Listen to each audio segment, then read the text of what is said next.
Welcome to another episode of James Explains, and we're taking another look at the third of Matt Parker's maths puzzles.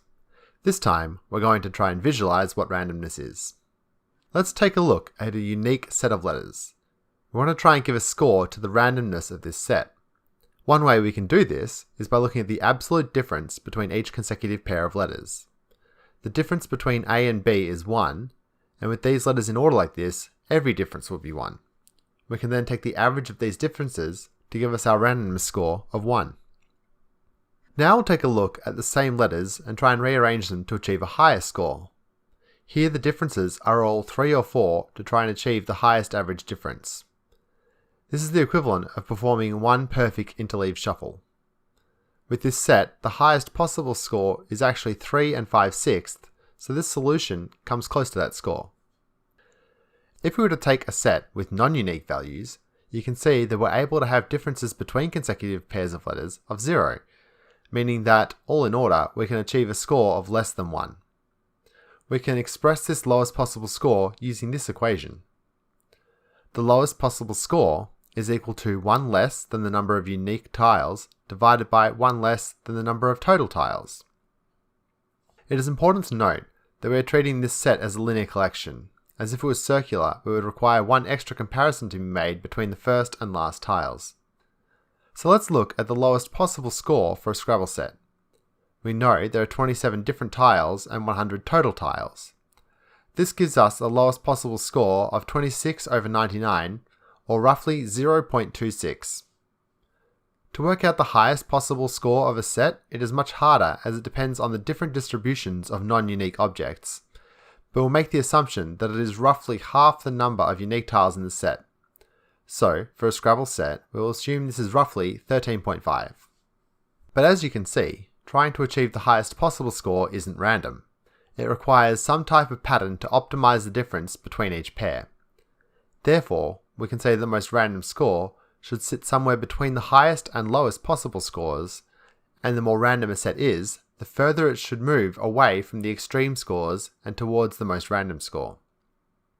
So let's have a look at how these different shuffling methods give us differing randomness of our Scrabble tiles. Here's our board where the lowest values are represented with darker shades and the higher values are represented with lighter shades. The tiles are also shaded red if they have a neighbour to their left or right in a linear array that is either identical to it or only one different. This should allow us to see how shuffled a set is, as there should be a good intermixing of different shades, as well as a lower number of red tiles. You can also see that this unshuffled set currently has a score of 0.26, which is what we decided the lowest possible score for a Scrabble set was. This first shuffle is the first part of the shuffle described in Matt Parker's video, where they offset each column then each row by a random number from 0 to 9. You can see the green highlighted tiles are the ones that are being shuffled at this current time. As we continue to repeat this shuffle, you can see the average score sitting around 8.25, which we'll assume is our most shuffled amount. However, the most important thing to note about any type of shuffle is the distribution of scores that it achieves.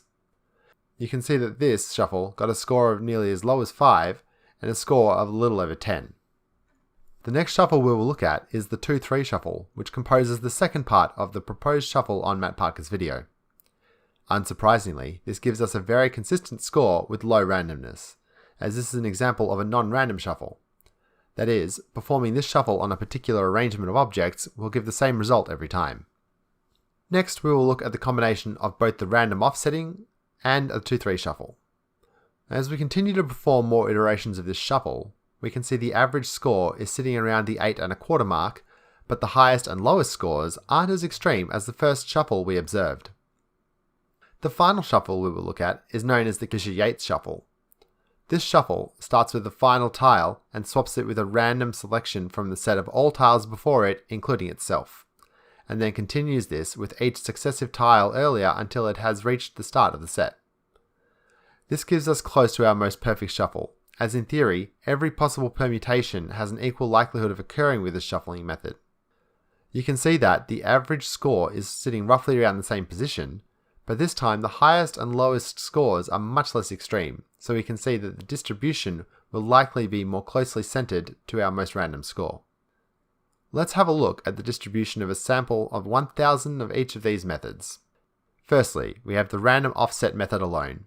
You can see that the most common result is sitting right around our most random score. But it is a fairly short and wide distribution, so we're getting a high count of ordered sections within the shuffle. For comparison, this is the distribution we get from performing 1000 Fisher-Yates shuffles. You can see we have a similar average, but far less distribution, so we know that we get far fewer patterns when performing this type of shuffle. Finally, we have the random offset shuffle combined with the 2-3 shuffle. This sits between the distributions of randomness of the offset shuffle alone and the Fisher-Yates shuffle. So you can see that it is an improvement over the random offset, but still not quite as good as the Fisher-Yates shuffle. So why is the distribution much wider for the random offset shuffle? Let's take a look at this random offset shuffle where all the columns have been offset, but not yet the rows. You can see that these two columns have received the same offset, which is a 10% chance for any given pair of columns.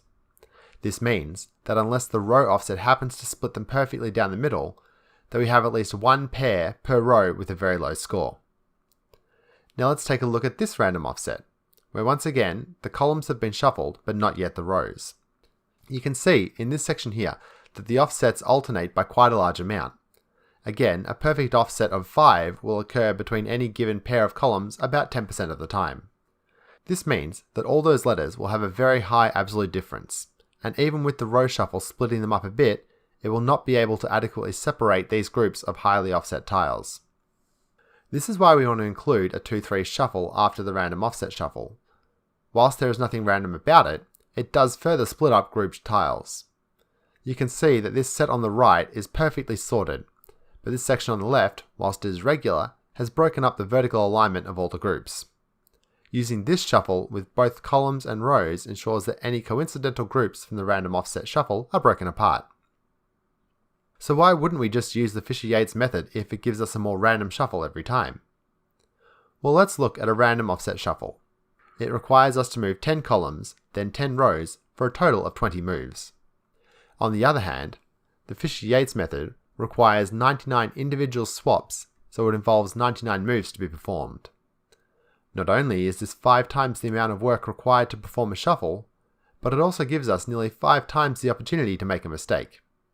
As always, if you want to see the original puzzle or any others like it, visit thinkmaths.co.uk/mathspuzzles. If you have any other requests for what I should make a video on, feel free to leave a comment down below. And as always, thanks for watching.